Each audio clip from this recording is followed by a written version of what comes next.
ভারত বাংলাদেশ সম্পর্কে টানাপোড়েনে বিপর্যস্ত সুন্দরবনের শুটকি মাছ ব্যবসা।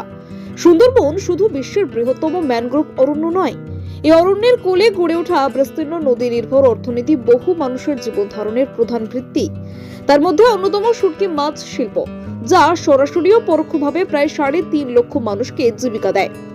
নদীতে মাছ ধরা থেকে শুরু করে যাত্রার শুকনো প্যাকেটিং, পরিবহন সব মিলিয়ে এই শিল্পের বিস্তৃতি সুদূর প্রসারী। কিন্তু সাম্প্রতিক ভারত বাংলাদেশ সম্পর্কে টানাপোড়েন সুন্দরবনের এই ঐতিহ্যবাহী শিল্পকে নাড়া দিয়েছে গভীরভাবে। অতীতে সুন্দরবনের শুটকির বড় বাজার ছিল ভারতের ত্রিপুরা ও আসাম। পরে গত 2 থেকে 3 বছরে ব্যবসায়ীরা রপ্তানির পথ ঘুরিয়ে বাংলাদেশ ও শ্রীলঙ্কায় নতুন বাজার তৈরি করেন। এতে ধীরে ধীরে ক্ষতিপূরণ হচ্ছিল আগের ক্ষতির। শুরু হয়েছে শীতের মরশুম, আর শীতের মরশুমে সমস্যায় পড়েছে শুটকি মাছ ব্যবসায়ীরা। তাদের একটাই দাবি, ভারত আর বাংলাদেশের মধ্যে সম্পর্ক ঠিক না হলে ব্যবসা ভালো হবে না, কিন্তু ব্যবসা করতে হবে, কারণ এই ব্যবসার উপরে কয়েক শতাধিক পরিবার নির্ভর করে। আমরা যেখানে দাঁড়িয়ে রয়েছি রায়দিঘির যেমন বেশ কিছু পরিবার, নামখানা, ফেজারগঞ্জ, কাকদ্বীপ থেকে পাথর প্রতিমা শুটকি মাছের ব্যবসার উপরে নির্ভর করে আসছে বছরের পর বছর। আর নদী থেকে কাঁচা মাছ আনার পরে শুকিয়ে মাছগুলো বস্তাবন্দি করে বাংলাদেশ থেকে আরম্ভ করে শ্রীলঙ্কা বিভিন্ন প্রান্তে রপ্তানি হয় ফড়েদের মাধ্যমে। আর সেই পথে বাধা ভারত বাংলাদেশের মধ্যে সম্পর্কটা খুব খারাপ। সম্পর্ক খারাপ মানে ব্যবসাও খারাপ।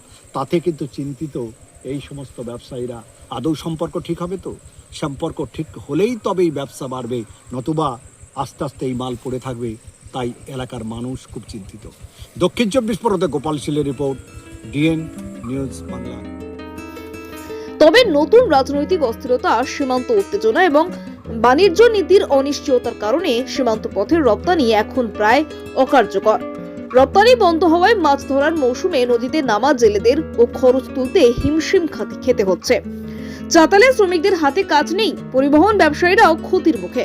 সুন্দরবনের বহু পরিবার ইতিমধ্যে এই বিকল্প জীবিকার সন্ধানে শহরমুখী হচ্ছে। স্থানীয় ব্যবসায়ীদের বক্তব্য, প্রকৃতির রুদ্র রূপ, ঝড়, জলোচ্ছ্বাস, নদী ভাঙন সবকিছুর সঙ্গে লড়াই করেও তারা টিকে থেকেছেন। কিন্তু রাজনৈতিক পরিস্থিতির অস্থিরতা তাদের জীবিকা আজ সবচেয়ে বড় সংকটে ফেলেছে। শুটকি মাছ শুধু খাবার নয়, এটি সুন্দরবনের মানুষের সাংস্কৃতিক পরিচয়, ঐতিহ্য এবং বছরের পর বছর কঠোর পরিশ্রমের প্রতীক। এখন তাদের একটাই আশা, দুই দেশের কূটনীতিক সম্পর্ক দ্রুত স্বাভাবিক হলে আবার খুলে যাবে রপ্তানির দরজা। বহু পরিবার তাকিয়ে আছে সেই আলোর দিকে, যা তাদের অন্ধকার আর্থ-সামাজিক অবস্থাকে কাটিয়ে এগিয়ে নিয়ে যাওয়ার পথ দেখাবে।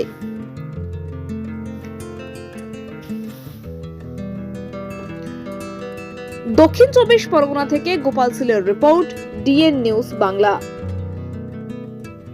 ব্যবসা এবছর খুব সুবিধাজনক নয়, যেহেতু ভারত বাংলাদেশের ভিতরে একটা গন্ডগোল চলছে, যার জন্য ব্যবসাটা আমাদের সুবিধাজনক নয়। মূলত এই মালগুলো বাংলাদেশের প্রত্যন্ত বিভিন্ন দেশে সাপ্লাই হয়ে থাকে।